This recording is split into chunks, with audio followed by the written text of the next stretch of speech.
Assalamualaikum Bu Fitria. Waalaikumsalam warahmatullahi wabarakatuh. Ya Bu Lagi Mazda,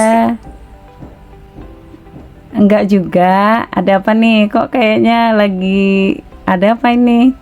Kok sedih pengen kah? pengen cerita-cerita sih Ya, ada apa sih? masalah kemarin itu kan habis supervisi Mm-mm. di kelas. Hasilnya itu Mm-mm. menurut saya itu jelek sekali. Ah, masa sih jeleknya di mana lah Bu Mazda? Jelek karena perasaan saya sudah siapkan Mm-mm. apa peralatan-peralatan praktek anak-anak. Hanya pas pelaksanaan itu kesannya jadi anak-anak itu nggak terkontrol, jalan sana jalan sini, jadi banyak main-main.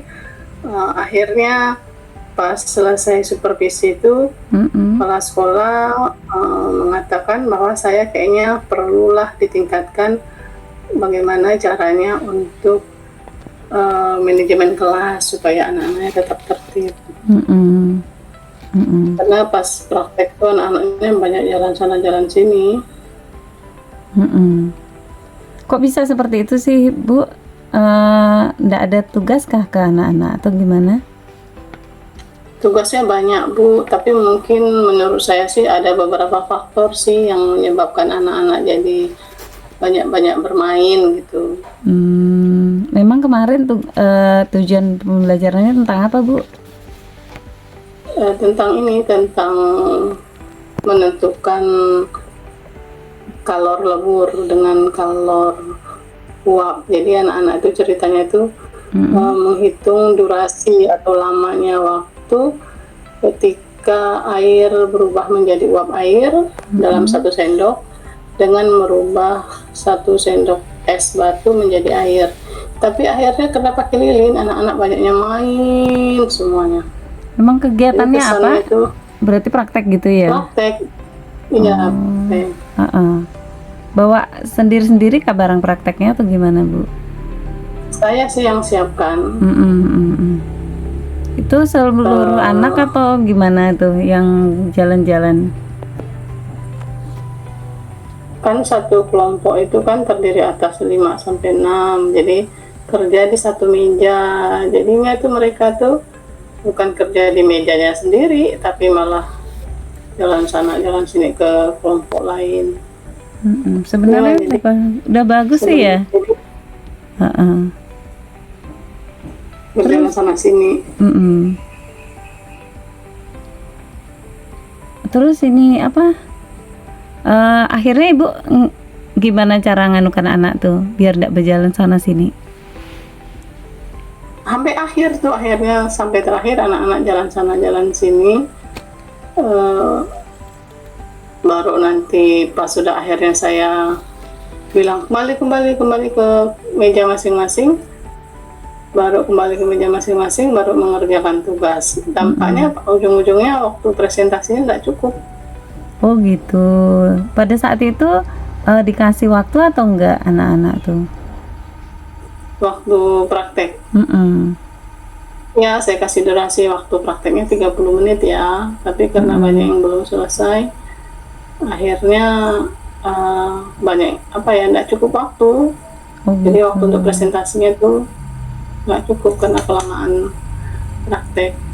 Jadi sebenarnya prakteknya itu bisa nggak waktunya sesuai dengan rencana atau gimana Bu?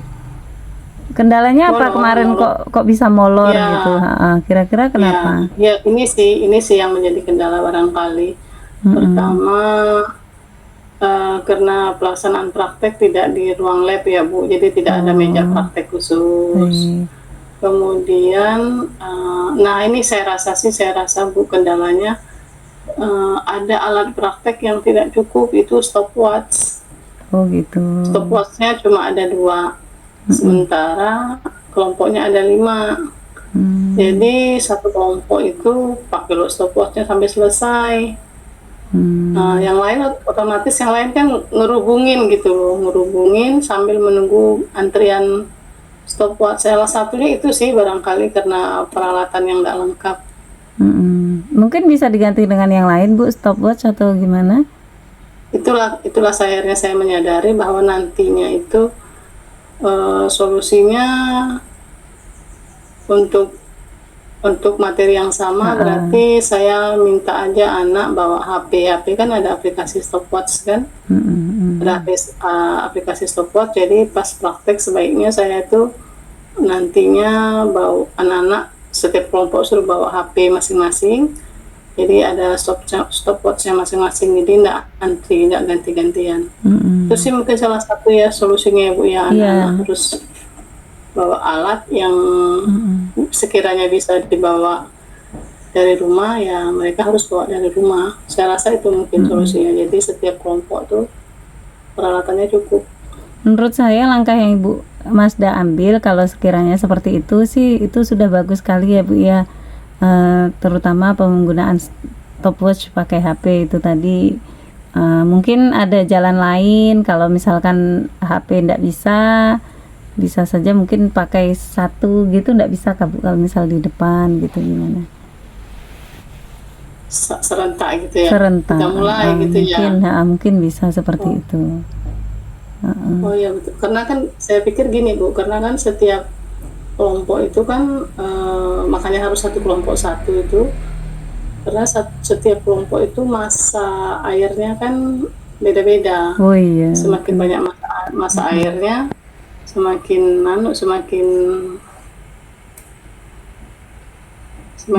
lama waktunya. Iya. Jadi rencana Ibu gimana untuk mendatang kalau misalkan materi seperti ini lagi biar enggak Itulah tadi saya bilang tadi itu kayaknya rencananya memang saya berarti meminta murid untuk membawa peralatan yang sekiranya tidak mampu saya siapkan gitu kan. Jadi seperti itu kali Bu Fitria ya solusinya ya. Iya sih kayaknya itu menurut saya juga bagus tuh Bu dilaksanakan seperti itu ya. Jadinya anak tuh tidak usah menunggu yang lain ya. Mungkin karena tadi tuh mereka jalan-jalan tuh kan karena itu ya. Gitu ya Bu Masda. Iya.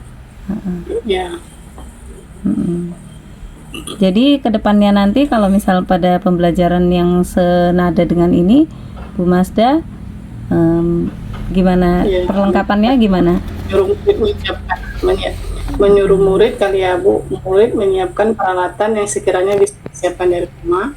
Kalau memang tidak disiapkan oleh gurunya karena ketersediaan peralatan di sekolah, mungkin masing-masing suruh bawa HP sebagai stopwatchnya.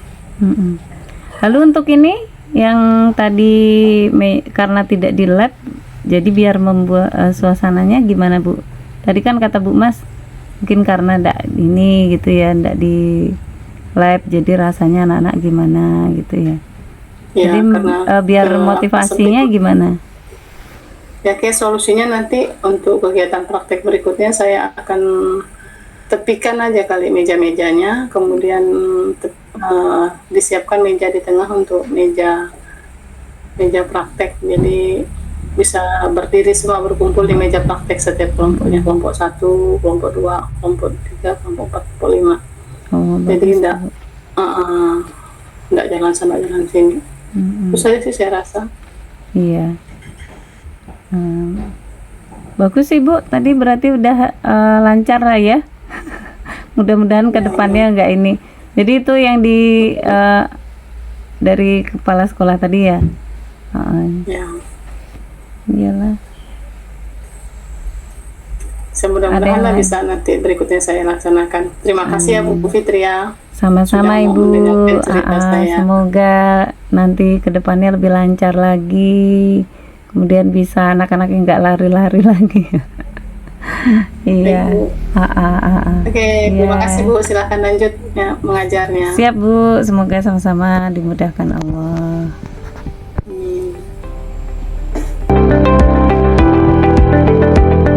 Assalamualaikum Bu Mas.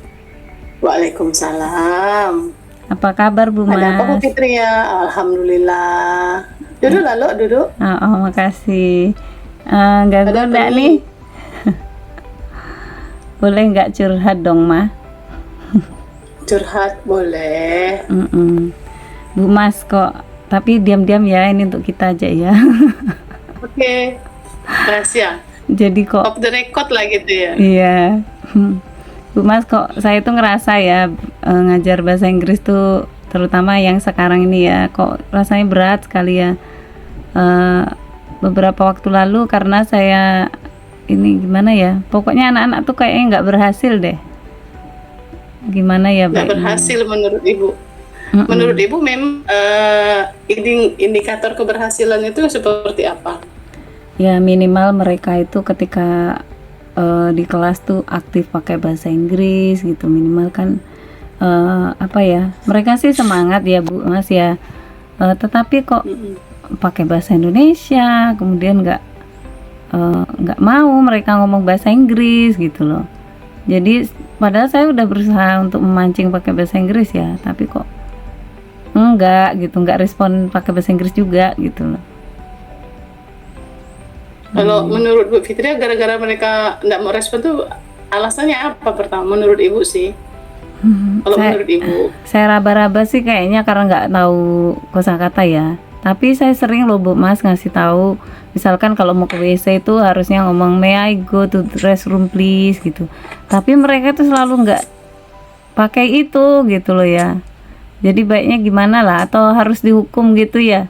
Biar yang nggak pakai gini kemudian harus ngulang atau harus gimana gitu ya. Saya identifikasi berarti menurut Bu Fitria tadi penyebab murid-muridnya tidak mau ngomong bahasa Inggris itu berarti karena kekurangan kosakata gitu Kak Bu? Kekurangan kosakata Kayaknya ya? sih begitu Bu. Maka saya tuh kok ngerasa nggak bisa gitu loh, anak-anak kok nggak mencapai target. Minimal kan ketika dia ketemu saya kemudian jawab tuh responnya pakai bahasa Inggris gitu loh. Tapi setiap kali saya good morning everybody, jawabnya iya Bu, gitu. Cobalah ya good morning, how are you today, gitu kan, responsif gitu ya. Kalau gitu itu kan berarti kan ini ya, kayak confidence-nya itu kurang gitu loh, confidence-nya.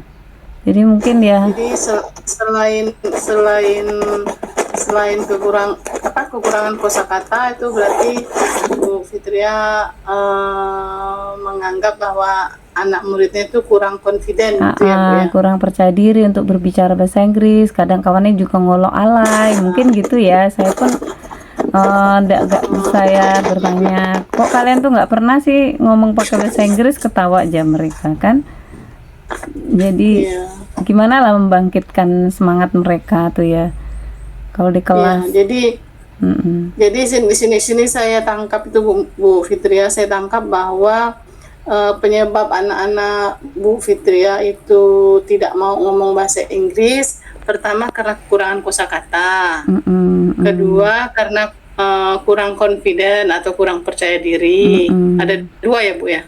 Iya. Ada dua. Nah, menurut Ibu apa cara yang paling efektif untuk menambah kekurangan kosakata ini Bu? Menurut ya, Bu, Ibu? Mas, boleh sih menghafalkan kosakata gitu ya. Tapi saya mikirnya kalau menghafalkan kosakata itu waktunya itu mereka untuk ini ya, maksud saya tuh nanti nengoknya gimana, anak-anak itu udah banyak kosakatanya gitu loh. Jadi saya tuh bingungnya gimana ya cara biar tahu oh anak ini udah hafal banyak, dan merutinkan mereka. Pastinya kan kesadaran dalam diri mereka itu kan kurang terbangun ya Bu Mas ya. Apalagi bahasa Inggris ini kan bukannya bahasa yang mudah ya menurut mereka. Kalau menurut saya sih easy aja ya. Mengukur kosakata anak itu yang sulit menurut Fitria ya. Betul. Mengukurnya gimana lah. Oh anak ini dan benar-benar mereka mereka benar-benar istiqomah untuk ngapalkan. Misal kita udah ngomong harus ngapalkan segini-segini, tapi gimana gitu loh. Saya pun mikir ya. Atau kalau misalkan disuruh pakai buku pocket book kecil-kecil gitu setiap hari suruh ngumpulkan, gimana Bu Mas? Itu bagus tuh Bu Fitria, kan kita kan hanya mengukur anak per anak ya, per individu kan. Iya sih. Cuman ada enggak misalkan gimana ya caranya kalau kita ngoreksinya ya, kalau buku nanti dikoreksi dikumpulkan tuh kan kadang kita enggak sempat ya Bu Mas ya, jadi bingung. Rata-rata sekarang gini, kemampuan kosakata anak-anak itu rata-rata sekarang kira-kira berapa lah menurut Bu Fitria? Kalau misalkan tentang animal, kemudian tentang barang-barang sih mereka udah ya Bu Mas. Cuman for communication tuh loh yang mereka itu kurang ini ya, kurang paham, kurang tahu bagaimana communicationnya gitu loh. Jadi kalau misal menjawab thank you gitu tuh pasti ada yang mau ngomong you welcome, ada yang takut salah ngomong. Oh ya mungkin ya karena takut salah ngomong juga ya Bu Mas, mereka tidak berani ngomong ya. Iya. Pronunciation-nya kan. Iya, malu Bang, mereka Iya, masih malu betul. Kelas berapa Bu Fitri yang ngajarnya Bu Kelas Fitri? 8 Bu Mas. Waktu kelas 7 mereka bagus Bu Mas karena belum pernah bahasa Inggris sama sekali ya. Jadi awal saya ngajar tuh kan memang yang easy-easy ya. For example number, kemudian bagaimana memperkenalkan diri kepada teman, bagaimana itu kan mudah-mudah ya. Begitu naik ke kelas 8 itu pun juga kondisi psikologis mereka ya mulai degil ya. Iya. Jadi akhirnya bahasa Inggris tuh mulai tersingkirkan ya. Saya tuh bingung, dari dulu bingung ya mengatasi kelas 2 ya, kelas 8 anak-anaknya kayak gitu. Akhirnya saya pun kalau mau pakai pocket book, saya khawatirnya saya sendiri yang tidak bisa respon. Iya, jadi menurut Bu Fitria kalau tadi pakai buku tadi itu yang pakai buku apa namanya Bu buku Fitria? kecil, buku pocket book untuk khusus vocabulary atau pocket book. kosakata. Pocket book. Menurut Bu Fitria efektif nggak menggunakan pocket book nih? Sebenarnya kalau menurut saya efektif sekali ya, cuman kadang tuh ada timbul kekhawatiran pada diri saya sendiri kalau misalkan saya nggak ngecek buku itu, anak-anak tuh nggak berkelanjutan gitu ya Bu Mas ya. Selama hanya saya ngecek kemudian mereka akan menghafal, kalau enggak gitu loh. Saya khawatirnya bagaimana sih cara mengeluarkan kesadaran diri mereka untuk itu gitu loh, untuk konsisten merespon ya, konsisten merespon gurunya ngomong dalam bahasa Inggris aja lah dulu ya. Betul. Kan misalkan udah memperbanyak kosakata, tapi kan anak itu perlu dicek. Nama anak-anak kan selalu harus disuruh ya Bu Mas. Kalau misalkan enggak tuh gimana gitu tuh saya tuh selain kan kata Bu Fitria tadi katanya kan menggunakan pocket book, Ibu khawatir bahwa tidak terkoreksi. Jalan lain Bu selain pocket book mungkin apa? Apa ya Bu Mas ya?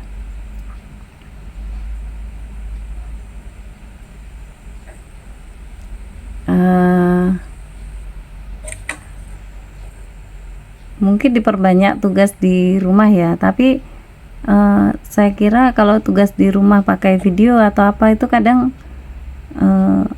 anak kurang. Oh iya, berarti kita harus tadi kan kosakata sudah ya pakai pocket book itu mungkin ya. Lalu kepercayaan diri mungkin mereka disuruh bikin video atau apa ya. Minimal pokoknya mereka harus tampil walaupun pakai bahasa Indonesia dulu gitu ya.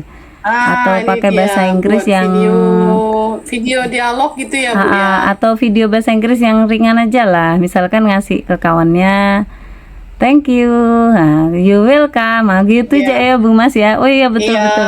Baiklah. Betul, bikin video singkat, ditentukan temanya kan Bu Fitria kan. Oh iya. Baru kata-katanya mereka bebas. Bu ya. Baik. Jadi gitu ya, berarti Bu Fitria bikin video dialog singkat, tentukan temanya. Suruh mereka bikin ya. Jadi boleh di sekolah pun kalau misalkan ada waktu luang saya yang videokan mereka ngomong itu bergantian gitu ya. Baik. Ya baiklah Bu Mas. Bu Fitria semangat, kita coba untuk membuat video. Berarti video-video singkat, tentukan temanya, kata-katanya biar mereka kan Bu Fitria kan. Biar minimal confident-nya dulu ya ditingkatkan, lalu kemudian kesadaran dirinya ini akan terlaksana. Baiklah Bu Mas, thank you ya udah mau dengerin jadi mamah Dede. Ya, semoga rencana planning Bu Fitria ini berjalan lancar ya. Sampai ketemu nanti, kalau kasih kabarin ya saya biar bagi-bagi juga dengan makasih banyak Bu Mas. Assalamualaikum. Lanjut. Waalaikumsalam.